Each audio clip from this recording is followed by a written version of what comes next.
Est-ce que vous m'entendez? Je vous souhaite la bienvenue, Nina et Thibaut. Est-ce que vous m'entendez?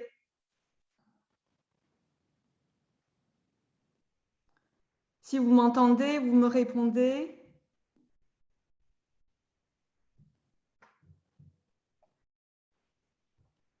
Bonjour Thibaut, bonjour Nina, est-ce que vous m'entendez?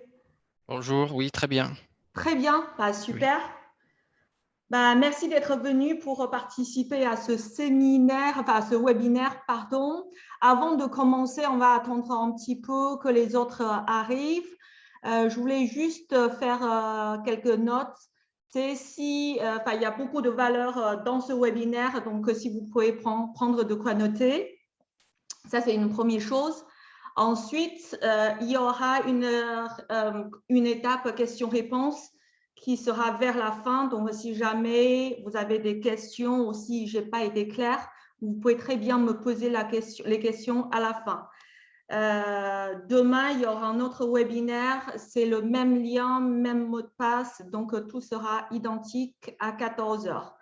L'autre chose, c'est, je vois que vous faites très bien, c'est qu'il faut couper le micro pour que ce soit bien. Qu'est-ce que je peux vous dire d'autre? On va commencer. Du coup, on va commencer. Je vais partager mon écran et vous me dites si vous arrivez à voir l'écran. Est-ce que vous voyez l'écran? Oui, oui, très bien. Nina, est-ce que tu vois Oui, l'écran? c'est Oui, bon. ok, super. Donc, je vais commencer. Donc, aujourd'hui, le premier webinaire s'intitule « Comment gagner 20 000 € par an grâce à l'immobilier sans débourser un seul centime ». On va commencer de suite. Alors, aujourd'hui, il y aura 2 jours de webinaire, aujourd'hui et demain à 14 heures. Aujourd'hui, on va parler du sujet qu'on vient de mentionner et demain, on va parler les clés pour obtenir un financement après la COVID. Donc, ce sera 2 jours très intenses. Alors, le contenu d'aujourd'hui, c'est pourquoi le prix immobilier augmente après la COVID, contrairement aux prévisions. Et ensuite, c'est en pleine crise sanitaire, à quel point faut-il faire attention pour se lancer dans l'immobilier? Y a-t-il des points spécifiques à faire attention? Troisième, c'est en quoi investir en plein Covid est une opportunité. Il y a Churchill qui a dit que les optimistes voient des opportunités dans les catastrophes. Or, les pessimistes voient les catastrophes dans les opportunités. Donc, on va aller voir en quoi la Covid est une opportunité. Le quatrième sujet, c'est ce que vous attendez tous, comment gagner 20 000 € grâce à l'immobilier sans débourser un centime. Cinquième point, ce consiste à pourquoi la résidence principale ne constitue-t-elle pas un investissement. Ça, c'est le cinquième élément. Voilà. Donc, ce sera une journée très intense. On va commencer de suite. Avant de commencer, je voulais parler de la retraite en France parce que c'est quelque chose qui est assez problématique. La plupart des gens, ils investissent dans l'immobilier, d'une part pour assurer la retraite, d'autre part pour avoir du complément de revenus. Mais c'est surtout pour assurer la retraite. Alors, comment on calcule la retraite en France? Tout le monde ne sait pas. Alors, en gros, votre retraite égale vos salaires annuels moyens les 25 meilleures années. Imaginons que vous travaillez pendant 40 ans, les 25 meilleures années, vous gagnez 3 000 € par mois, imaginons. Alors, vous pouvez toucher au maximum 50% de 3 000 €. Enfin, il y a 2 tranches, il y a 37,5% et 50%, à condition que vous ayez travaillé pendant 42 ans. Et si pendant 25 ans, votre salaire, c'est 3 000 € à la retraite, vous allez gagner au maximum 1 500 €. Or, 1 500 € dans 30 ans, dans 25 ans, combien ça va valoir? Ça va valoir dans les, je sais pas, 800 ou 1 000 € d'aujourd'hui. Est-ce qu'avec 800 000 €, vous pourrez assurer la retraite? Voilà, ça, c'est le problème de la retraite en France. Concrètement, c'est que, imaginons que vous gagnez 30 000 € par an, pouvez toucher 50% au maximum à condition que vous avez cotisé pendant 166 trimestres. Vous allez toucher 15 000 euros par an, équivaut à 1 200 euros par mois. Donc ça, c'est un exemple concret. Le salaire pendant vos 25 meilleures années est de 3 500. Vous toucherez 1 700 euros à la retraite à condition que vous ayez travaillé pendant 42 ans, que va valoir 1 750 euros dans 30 ans. Ensuite, pourquoi les riches investissent tous dans l'immobilier? Aujourd'hui, on peut voir tous les riches possèdent de l'immobilier. Mais qu'est-ce qu'il y a de magique dans l'immobilier pour que les riches investissent tous? Alors, le premier élément, c'est que dans l'immobilier, il y a une rentabilité plus élevée qu'en livret A. Aujourd'hui, sur un livret A, c'est 0,5% hors impôt. Donc, c'est comme si ça ne vous rapporte rien. Or, quand vous savez investir dans l'immobilier, vous avez facilement 5%, 6%, 7% net en rentabilité. Donc, c'est la première raison principale pourquoi les riches investissent tous en immobilier. La deuxième raison, c'est le seul investissement qui permet de bénéficier de l'effet de levier. Qu'est-ce que ça signifie concrètement? Alors, vous avez 30 000 euros, vous allez investir dans la crypto-monnaie, dans la bourse, dans, je ne sais pas, l'assurance vie. Vous pouvez investir que 30 000 euros. Or, vous pouvez, si vous investissez dans l'immobilier grâce au financement de la banque, vous pouvez vous acheter une maison à 200 000, à 300 000 euros. Et c'est le locataire qui va payer la mensualité. Du coup, avec 30 000 euros, vous arrivez à investir sur un bien à 300 000 euros. À terme, ça vous appartiendra. Donc, les riches, ils aiment bien l'immobilier parce que ça permet de bénéficier de l'effet de levier. Ça, c'est le deuxième élément. Le troisième élément, c'est qu'on peut bénéficier d'une optimisation fiscale grâce aux amortissements.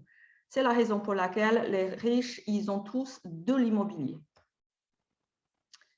Alors, on va voir maintenant l'évolution du marché immobilier. Ça, c'est un graphique très intéressant. En fait, ça commence en 1900, ça s'achève en 2020. Ça, c'est le prix de l'immobilier. On peut voir, il y a trois courbes. Le premier courbe, c'est progression. En rouge, c'est le logement à Paris. On peut voir le logement à Paris entre 1900 et 2020, ça progresse constamment. Le bleu, c'est le logement en France. Donc, ça suit à peu près le même schéma que le logement dans la région parisienne. Et quand on lisse sur 120 ans, il y a une progression de 8,75% par an, ce qui est énorme. C'est rare qu'un bien d'investissement prend quasiment 9% par an sur 120 ans. C'est hyper rare. Alors, la source, ça vient de france-inflation.com. Si ça vous intéresse, vous pouvez aller jeter un œil après. Du coup, là, j'ai un exemple concret. Alors, imaginons qu'aujourd'hui, vous achetez un bien à 200 000 euros. Si le prix augmente de 8,75% tous les ans, quel sera le prix d'ici 25 ans, à votre avis? Est-ce que vous avez une réponse? Enfin, juste, dites-moi ce que vous en pensez. Enfin, combien ça va? 200, 300, 400, 1 million, 2 millions? Combien ça sera dans 25 ans? Je dirais le double au minimum, peut-être même plus. 400? 400, oui. Tu penses que 400? Oui, mais je pense que ça doit être beaucoup plus. En même temps, tu as dit 400. En même temps, tu dis beaucoup plus. Oui, mais là, je n'ai pas ma calculette et je ne sais pas calculer vraiment. Ouais. Et Nina, qu'est-ce que tu en penses? Enfin, qu'est-ce que vous en pensez? Pardon.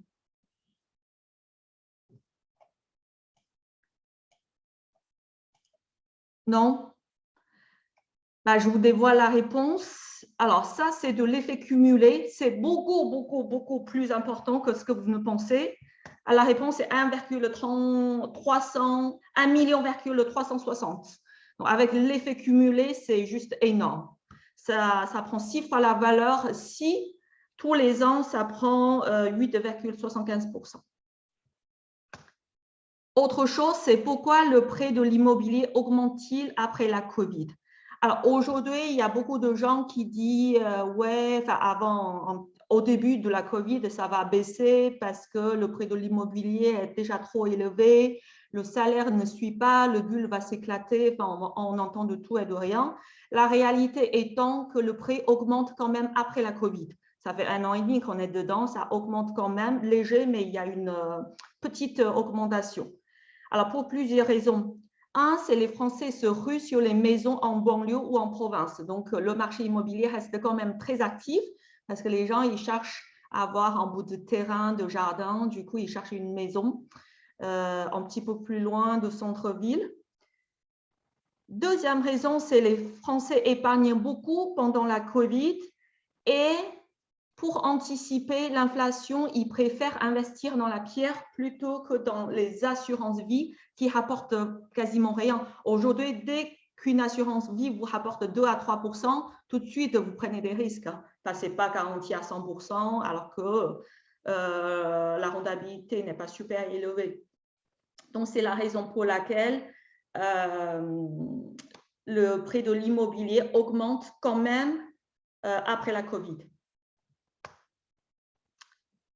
Une spécificité après la Covid du marché immobilier, c'est qu'il y a de plus en plus de refus de crédit. Avant, il y en avait, avant la Covid, il y en avait, mais depuis la Covid, moi, j'ai des agents immobiliers dans mon réseau.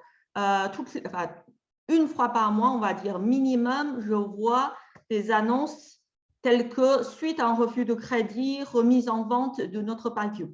Donc, il y a de plus en plus d'annonces qui portent les mots-clés suite à un refus de crédit. Vous pouvez regarder derrière, après le webinaire sur Le Bon Coin, de plus en plus d'annonces comme ça. Du coup, il y a des bonnes affaires potentielles. Sur le moyen terme, le prix de l'immobilier augmentera-t-il ou baissera-t-il? Qu'est-ce que vous en pensez? Est-ce que ça va monter, ça va baisser, ça va stagner? Je pense que Qu'est-ce ça que va vous en revenir. pensez? Je pense que ça va revenir. Ça va remonter. Ça va remonter. Avec les touristes qui vont revenir bientôt. Qu'est-ce qu'il y a? Ils achètent en France? Non, mais disons que je pense la région parisienne manque de tourisme déjà. Donc, je pense que le prix de l'immobilier va augmenter à cause de ça, quand on aura plus de touristes. Cécile a dit que ça va augmenter. On va voir.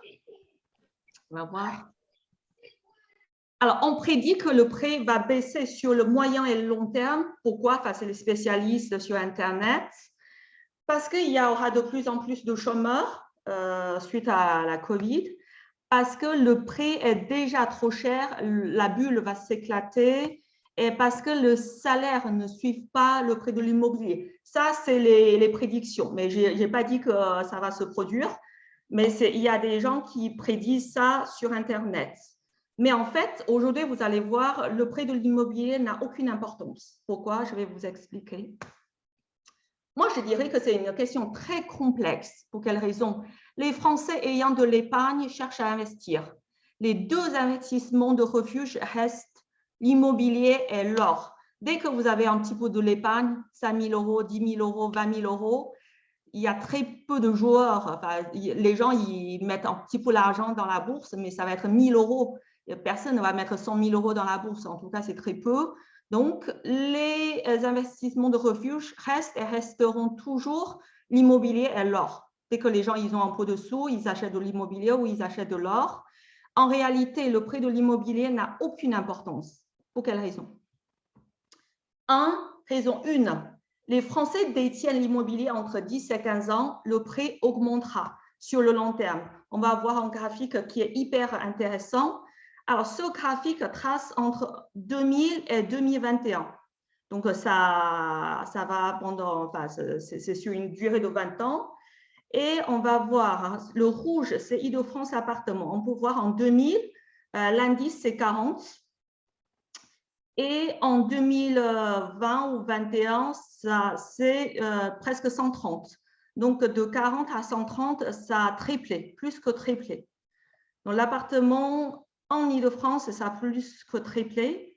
Ensuite, ce qui est gris, c'est les maisons en Île-de-France.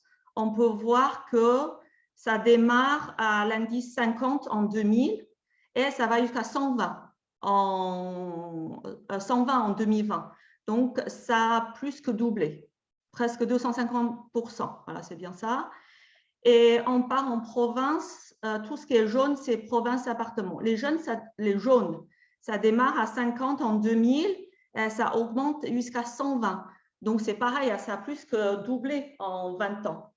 Et idem pour les maisons en province. Pour voir sur une durée entre 10 et 20 ans, bah, ça prend de la valeur en moyen et long terme. La deuxième raison, c'est même s'il y a une légère baisse de prix, ce dernier va monter sur le long terme, puisque c'est ce qu'on vient de voir. Hein. Là, il y a une légère baisse, mais sur le long terme, ça va augmenter. Donc, c'est la deuxième raison pour ça. Et la troisième raison, c'est l'effet de levier. C'est-à-dire, aujourd'hui, notre but, quand vous investissez dans l'immobilier, c'est que trouver des biens que le loyer couvre la mensualité. Ça, c'est vraiment la clé de la réussite. Alors, imaginons que tu achètes un bien en 2021 au prix de combien? De 200 000 euros. Tu ne mets pas d'apport dans ton bien immobilier. La rentabilité est de 10% brut. En 2031, donc en 10 ans, tu revendras ce bien. Le prix de vente est de 160 000 euros. Qu'est-ce que vous en pensez? Est-ce que c'est une catastrophe? C'est moins qu'espéré, mais au final, c'est pas nous qui avons payé l'appartement, c'est C'est le exactement ça, tu as tout locataire. compris. Enfin, vous avez tout compris, Thibault. Si ton loyer couvre ton crédit, cela signifie que le bien s'autofinance. Conclusion, tu as gagné 160 000 euros sur 10 ans, donc 16 000 euros par an. Ça n'a aucune importance puisque ça s'autofinance. C'est ça la clé de l'immobilier.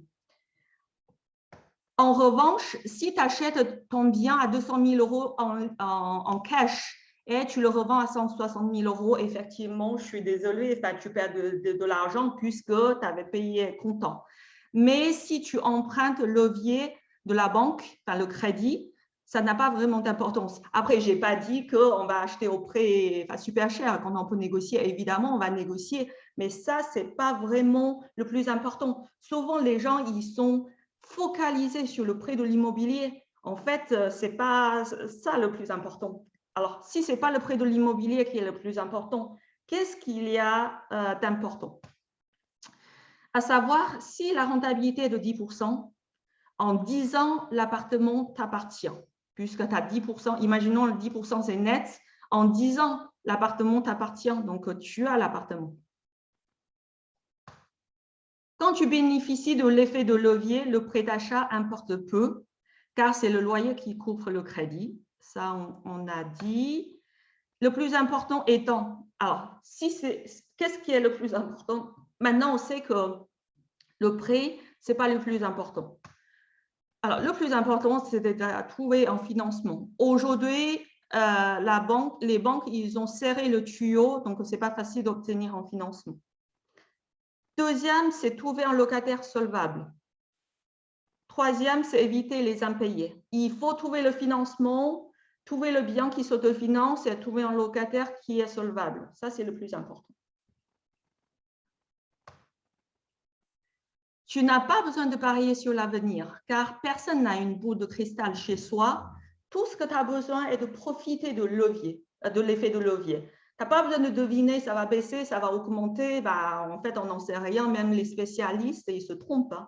Donc, ça ne sert à rien de parier l'avenir. Tout ce que tu as besoin, c'est de trouver un bien qui s'autofinance, aller démarcher les banques pour trouver un crédit et trouver un locataire qui paie son loyer, qui est à jour dans les paiements de loyer.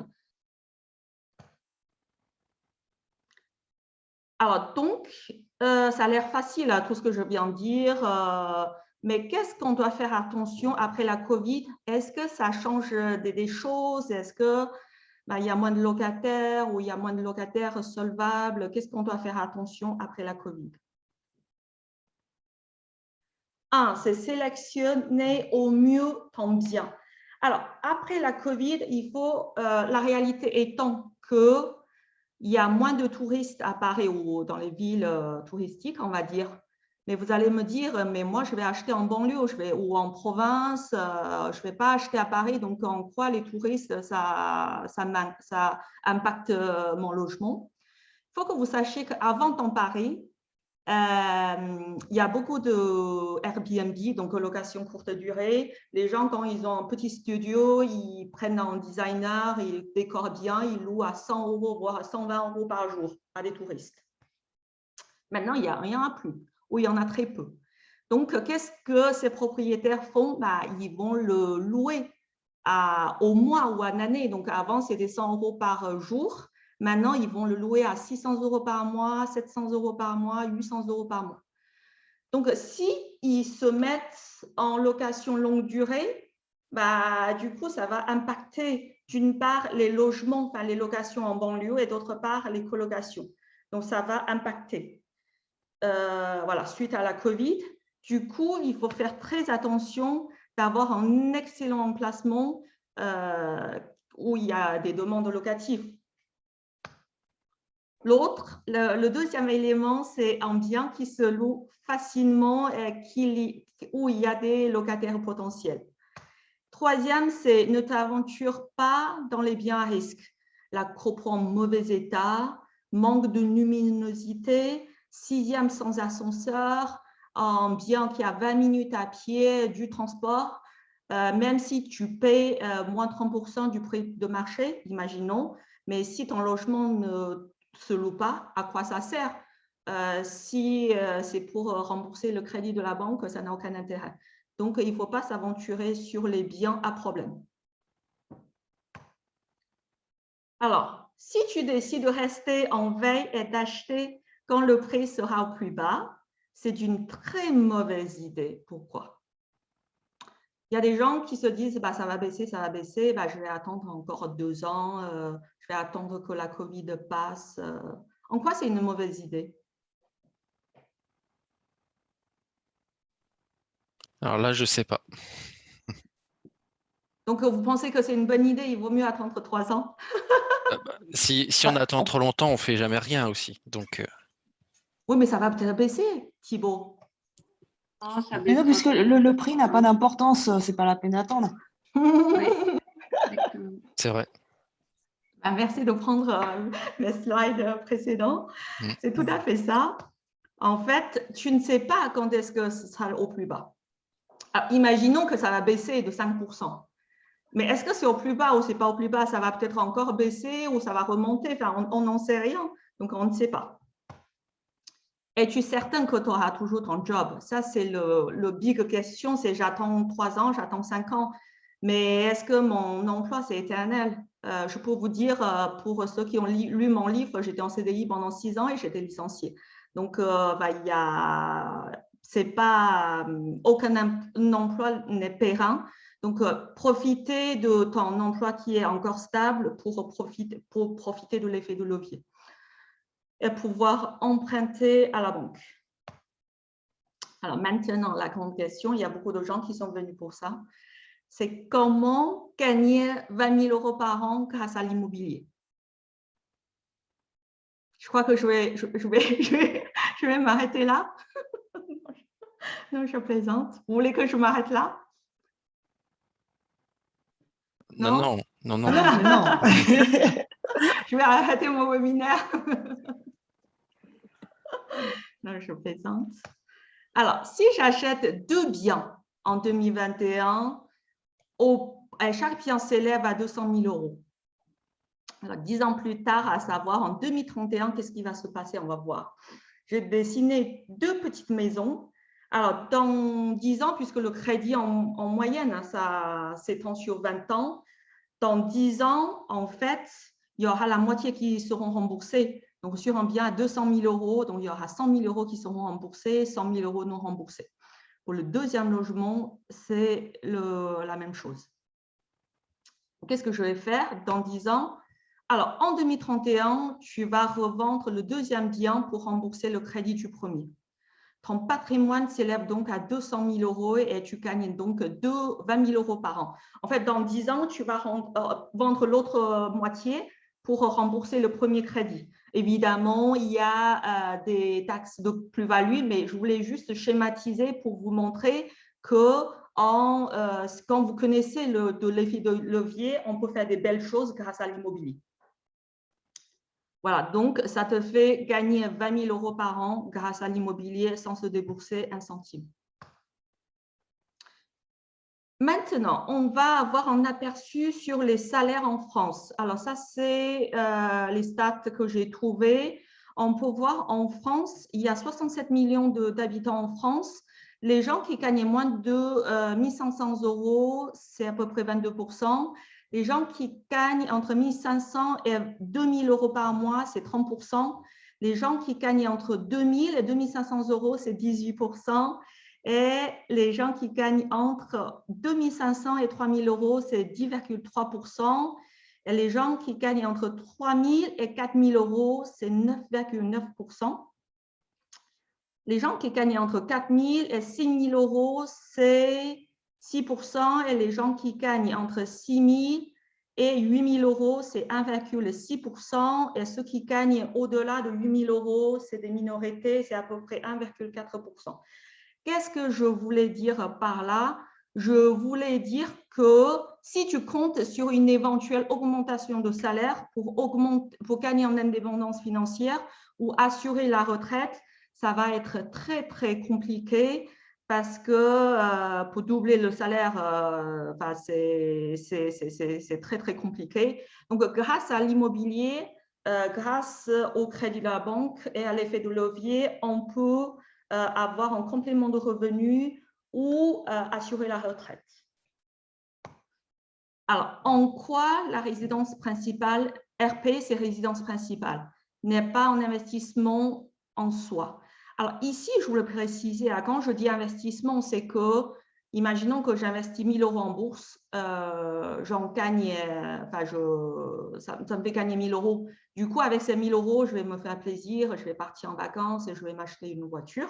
Bon, avec 1 000 euros, ça va être compliqué, mais c'est pour se faire plaisir. C'est dans ce sens-là, je parle d'un investissement. Alors, parce que d'une part, la banque considère que la RP est une dette ou une charge. Tout de suite, il va vous demander, mais bon, vous avez une RP que vous avez achetée il y a 3 ans, c'est génial, mais c'est quoi votre mensualité? Ah, c'est 1 500. Il ne va pas noter dans la case de patrimoine, il va noter dans la case de dette ou de crédit ou une charge. C'est 1 500 euros. Voilà. J'ai acheté ma résidence principale au prix de 300 000 euros il y a 5 ans. La valeur a augmenté à 350 000 euros. Pourquoi ce n'est pas un investissement? En quoi ce n'est pas un investissement puisque la valeur, ça a pris de la valeur? Parce qu'on ne l'a pas vendu, donc on ne l'a pas touché, la plus-value. Ben oui. Aujourd'hui, tu rembourses 1 500 euros de mensualité à la banque, c'est tout ce qu'il y a. Parce que, alors d'une part, il y a des frais liés à ton acquisition. C'est quoi les frais? C'est les intérêts bancaires, c'est les frais de notaire, c'est les travaux. Et d'autres exemples, tu as acheté un bien à 300 000 euros, tu mets 0 apport, ok, tout va bien. Le taux d'intérêt, c'est 1,5% plus le 0,3% assurance. Donc, les intérêts remboursés sur 5 ans, c'est quoi? C'est 26 976 000 euros. OK. Il y a 7,5% de frais de notaire, ça s'élève à 22 336 euros. Alors, tu vas faire quelques travaux dans ta résidence principale. 20 000 euros, ce n'est pas aberrant. Donc, ça te fait en total de 69 312 000 euros qui est lié à ton acquisition. Tu revends à 350 000 euros, je suis désolée, tu as perdu de l'argent. Tu as perdu 19 312 000 euros. Après, tu vas me dire, mais si je revends mon bien à 400 000, je gagne bien de l'argent, non?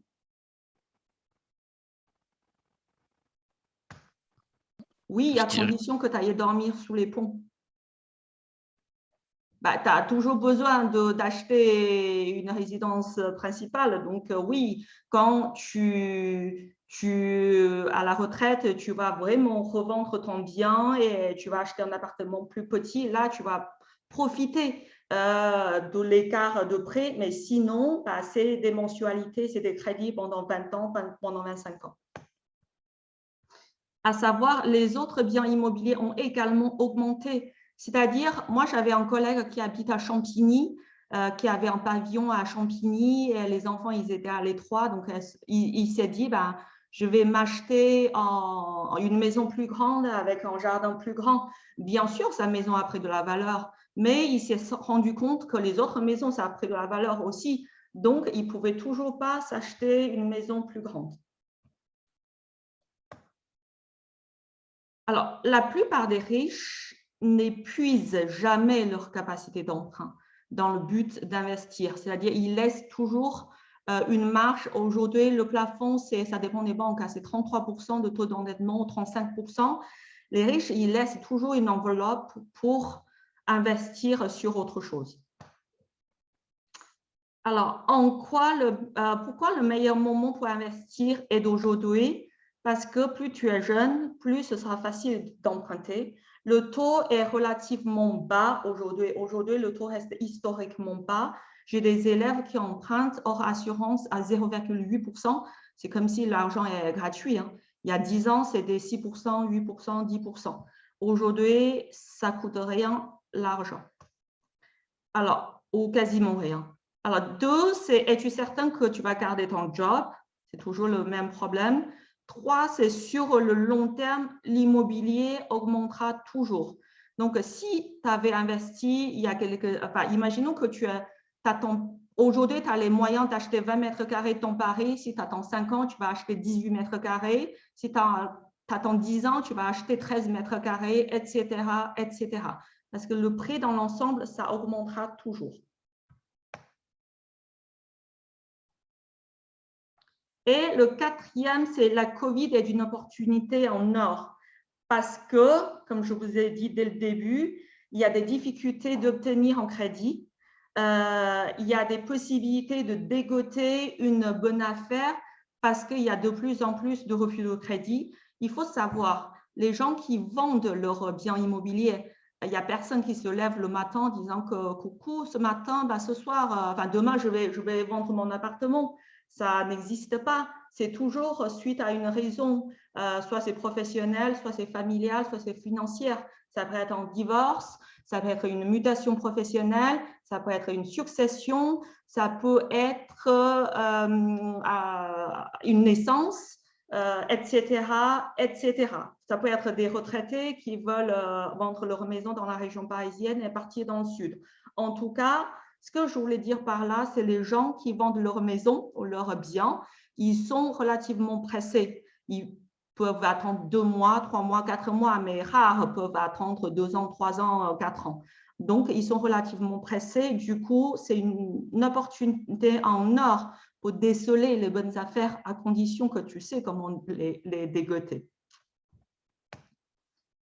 Alors, du coup, moi, j'offre une session stratégique de 45 minutes parce que souvent, les gens ils viennent me voir en disant que Ting, ma situation, c'est différente, je suis maman solo, j'ai déjà un loyer, je n'ai pas beaucoup d'épargne, est-ce que tu penses que je peux investir dans l'immobilier?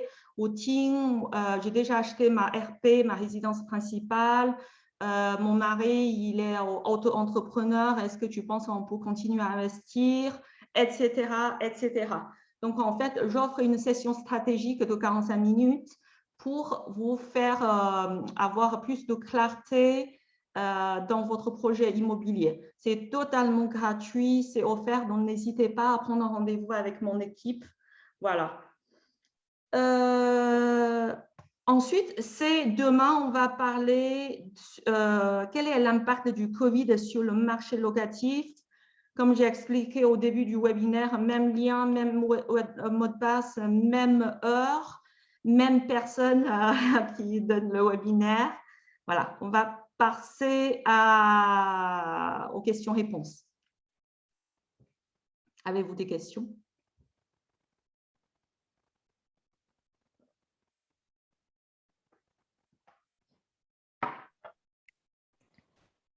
J'ai peut-être une question. Ah, je croyais que j'étais très claire. Euh, Ma question va concerner par rapport aux banquiers. Est-ce que il vaut mieux être locataire soi-même et pas avoir de résidence principale pour pouvoir avoir plus de capacité d'emprunt?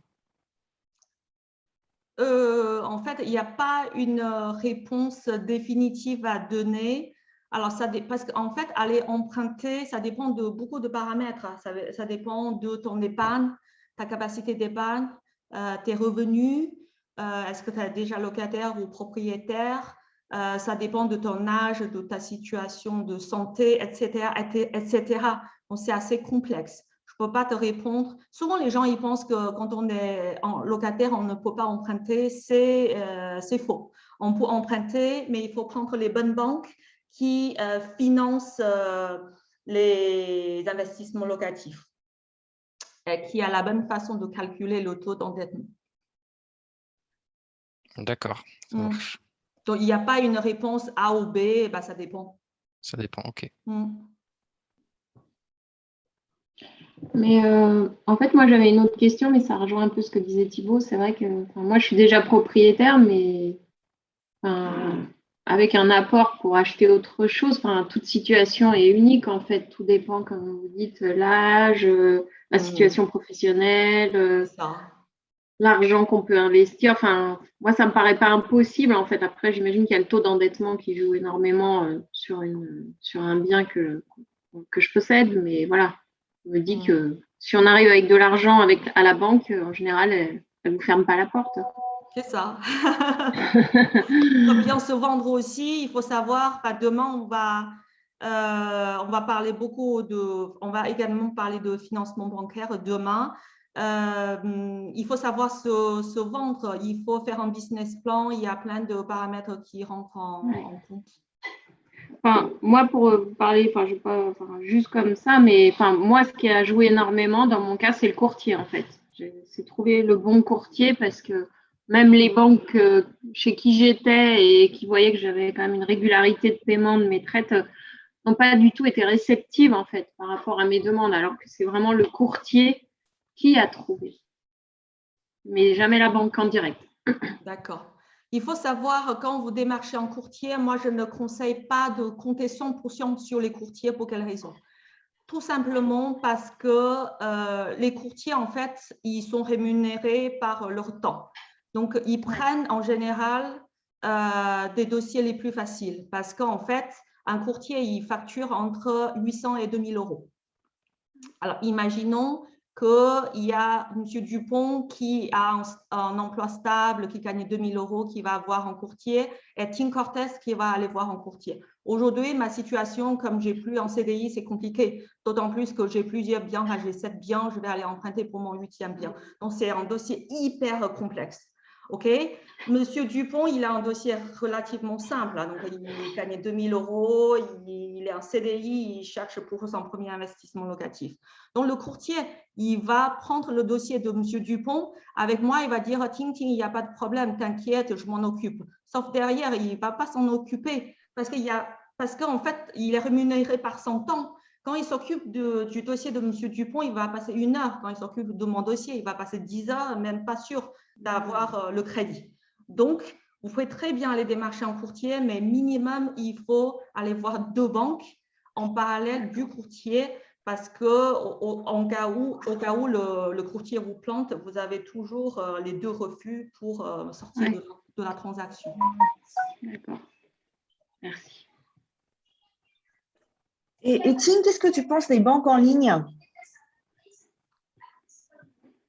C'est-à-dire, qu'est-ce que j'en pense? Parce on peut aussi demander un prêt auprès d'une banque en ligne Oui, mais ils sont maintenant. très stricts parce que tout se fait en ligne. C'est des dossiers très, très stricts. Il faut avoir une excellente situation parce qu'en fait, l'accord, c'est quasiment, je ne sais pas, sous 1 heure ou sous 24 heures. Et ils ont des critères très, très stricts. Donc, c'est encore plus compliqué qu'une une banque normale, quoi, une banque physique. Non, je dirais le contraire. Une banque physique, tu peux toujours aller le voir, monsieur le banquier, voici mon business plan. voici ma situation, tu peux toujours lui expliquer ta situation. Tandis qu'une banque en ligne, en fait, tout se fait par informatique. Hein. Donc, il voit tout de suite combien tu gagnes, c'est quoi ton taux d'endettement et tout est, comment dire, mathématique.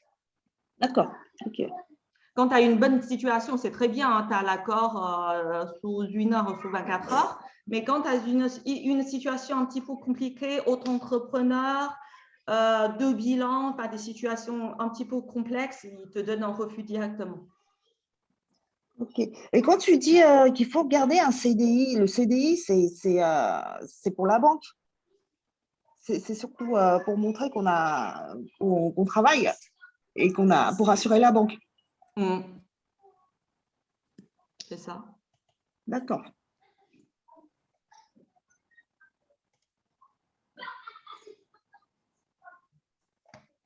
D'autres questions?